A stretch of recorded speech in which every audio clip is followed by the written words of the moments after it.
The movie kicks off inside a top-secret, heavy-security facility. Inside, we see a bunch of kids, all with their heads shaved clean. Workers at the facility are tattooing barcodes on the back of their heads, turning them from people with names into numbers with identities. We quickly realize this place is a factory for assassins, training these kids in combat and weapons to turn them into ruthless professional killers. The story then jumps to London, where we meet Mike Whittier, an agent for Interpol, coming home late at night. The second he walks in and flips on the lights, he freezes. A professional assassin is pointing a gun right at his face. It's Agent 47.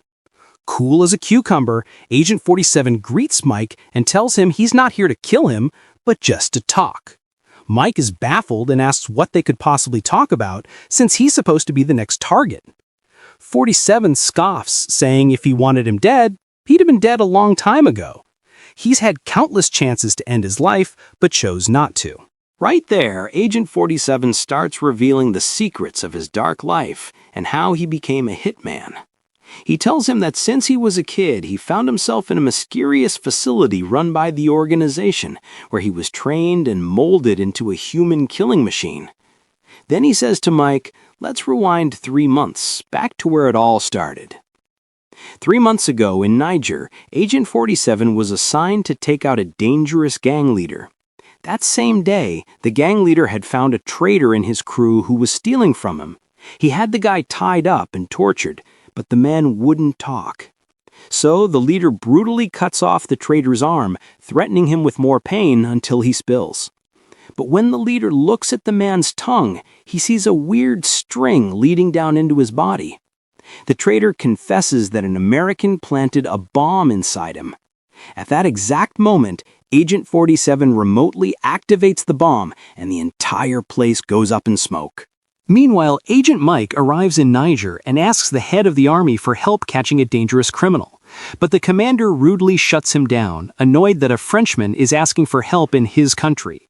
Mike tries to explain how serious the situation is, telling them Agent 47 is responsible for over 100 deaths worldwide. But the commander digs in his heels and flat out refuses to cooperate. Next, we're in Russia, where we see Agent 47 sitting in a hotel bar. A beautiful woman tries to strike up a conversation, but he completely ignores her and heads to his room.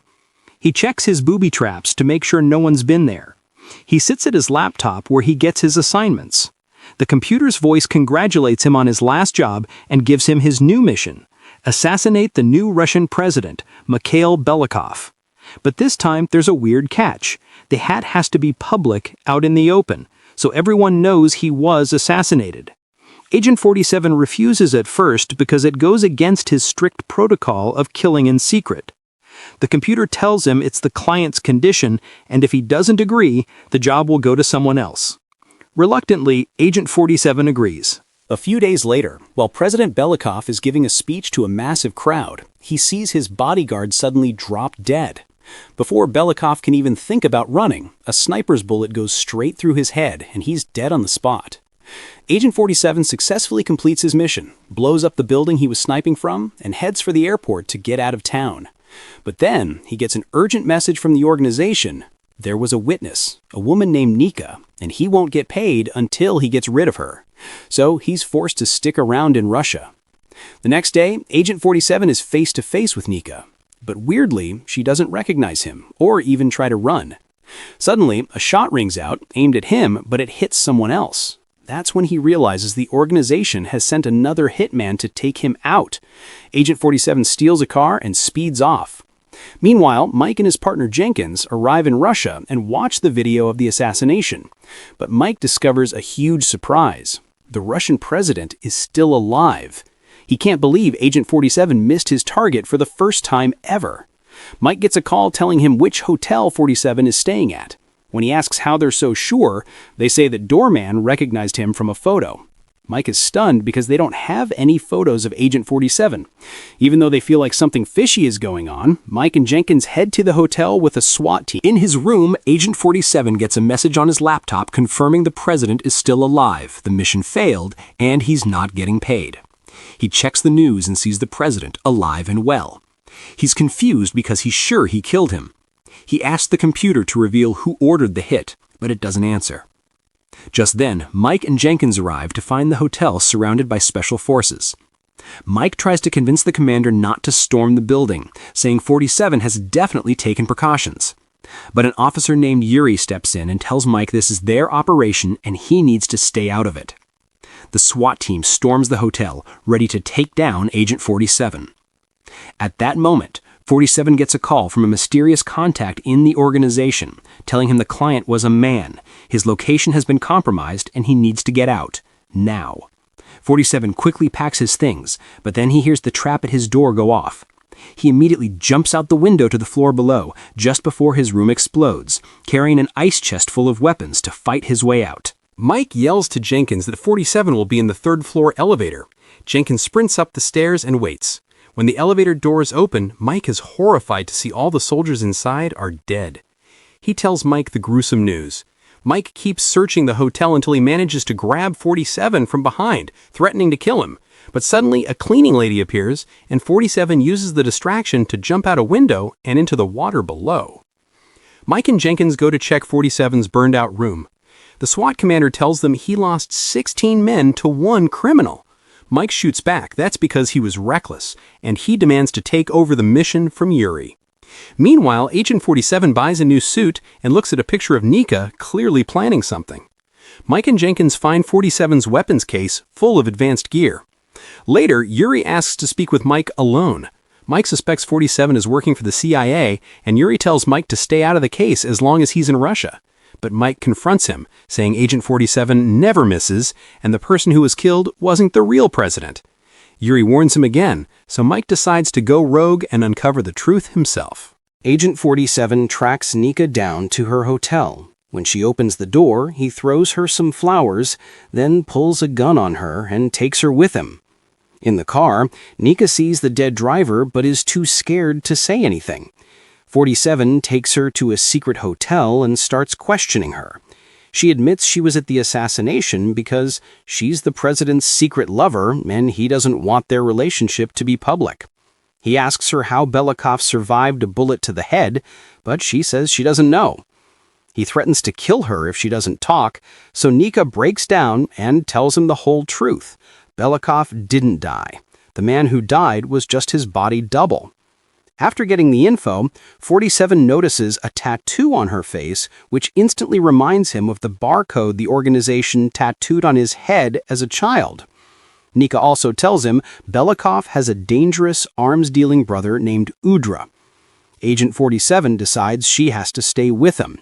She's scared Belikov and his brother will hurt her, but he tells her they're both wanted now and have to stick together to survive. He reveals that his original mission was to kill her, but now he's decided to expose the whole conspiracy. Mike is with the SWAT commander looking at a map of Russia's railway system, guessing that 47 will use it soon. Sure enough, he and his men head to the station where Agent 47 and Nika are. But they're not alone. Another assassin has been sent to kill 47. Agent 47 senses the danger and tells Nika to hide. He goes to confront the other assassin, pretending not to see him to lure him in. Meanwhile, Mike spots the assassin tailing 47 and tells Jenkins to follow him. Yuri's men are also after 47. 47 jumps down into the subway tunnels and only the assassin sees him and follows. After a tense chase, they finally face off. Agent 47 gets the upper hand and shoots him in the shoulder. But before he can finish him off, he sees a shadow running and lets the guy live to follow the new threat. He ends up in an empty train car where he's surrounded by 3 more assassins, all wanting the bounty on his head. After a tense standoff, they agree, with hand signals, to fight with swords instead of guns. Agent 47 easily takes out 2 of them and gets into a brutal fight with the last one until he finally kills him. He goes back to the first assassin and finds him still alive, with Nika hiding in a corner. Just then, Jenkins walks in, and Agent 47 grabs him as a hostage. Mike arrives, sees the situation, and lowers his weapon. 47 uses the opportunity to shoot Mike in the chest. As he moves in for the kill shot, Nika begs him to let him live. Agent 47 hesitates, gives in to her pleas, and escapes with Nika. An ambulance arrives for Mike and Jenkins. Yuri shows up and tells them to leave the country. This makes Mike and Jenkins even more suspicious that Yuri is hiding something big. In the car, Agent 47 tells Nika to never interfere with his work again, and she promises. Meanwhile, Yuri gets back to his office and makes a call to the fake president Belikov. It's clear they're plotting together to eliminate both 47 and Nika. What they don't know is that Mike and Jenkins planted a listening device on Yuri's jacket. They get stopped by a police car, but Mike shows his Interpol ID. The cop tells him they have orders to escort them to the airport to be deported. Later, we see Nika meeting with a CIA agent named Smith. At the same time, Agent 47 is on a nearby rooftop with his sniper rifle, talking to Smith through an earpiece. 47 tells him the whole truth. The current president is a fake, and the real one was assassinated. Smith believes him and gives him a new mission: take out Udre, Belikov's brother. The plan is for 47 to kill a man named Price, whom Udre has never met, and then impersonate him. Agent 47 agrees, but on one condition. If he ever gets caught, the CIA has to get him out. Smith agrees, and just like that, Agent 47 is working for the CIA. The next morning, Agent 47 and Nika are in Istanbul for the mission. He takes her shopping and buys her a new dress. Then they go to a restaurant where their target, Price, is eating. As the waiter walks by with Price's drink, 47 expertly slips a poison into it. Price drinks it and doubles over in pain. His men rush him to the bathroom. Agent 47 follows them. After the guards frisk him, he goes into the bathroom and pulls out a gun he had stashed there earlier. He takes out the guard at the door. The other guards hear the gunshot and burst in, but 47 kills them all. He injects Price with more poison to finish the job, then walks out, grabs Nika, and they leave quickly. Later, he goes to the party Udre is hosting at his mansion, posing as Price. He sits down with Udre and other arms dealers. Udre shows off his weapons, but Agent 47 acts unimpressed, which angers Udre, who threatens him with a machine gun. Suddenly, 47 throws his briefcase on the table. It's a flashbang grenade. In the chaos, 47 grabs 2 machine guns and mows down all the guards. Udre grabs 2 heavy machine guns and starts firing wildly. 47 takes cover, then throws a grenade at Udre, injuring him and making him drop his weapons. 47 walks up to him and asks where Belikov is, but Udre doesn't know anything. Realizing he's useless, 47 kills him and leaves. Agent 47 and Nika get on a train back to Russia. He tells her to get off at the last stop, forget everything that happened, and try to live a normal life. Nika is touched and asks if she'll ever see him again. He promises he'll see her after he finishes his mission. Meanwhile, the fake Belikov orders Yuri to get rid of Agent 47 at any cost. Back at headquarters, Mike and Jenkins find out Udre is dead, and their boss tells them to close the case because the Soviet Union won't allow them to interfere anymore. That night, Yuri is back in his office when the lights suddenly go out. He hears a strange noise, pulls his gun, and follows the sound only to have Agent 47 appear behind him and choke him out. Yuri wakes up tied up in a bathtub full of water, surrounded by live electrical wires. He's holding a walkie-talkie. Agent 47 tells him to order the snipers to kill the fake Belikov, or he'll electrocute him. Terrified, Yuri begs for his life, and 47 gives him a 30-minute deadline. The fake Belikov prepares to give a speech to the public under heavy guard. Mike and Jenkins are there, expecting 47 to show up. The double steps up to the podium, which is protected by bulletproof glass. Under the threat of death, Yuri orders the sniper to fire. The bullet shatters the glass, and guards rush to protect Belikov. At that moment, Agent 47 arrives. He throws a smoke bomb and, disguised as a soldier, reveals himself and takes out Belikov's guards. He chokes him and drags him into a room to kill him. But he's ambushed by another assassin. They get into a brutal fight, but Agent 47 is stronger, breaking the man's arm and leg. He ties the fake Belikov to a chair, who confesses everything, admitting he was the one who ordered the hit on the real Belikov. He offers 47 anything he wants to spare his life, but 47 refuses and puts a bullet right between his eyes.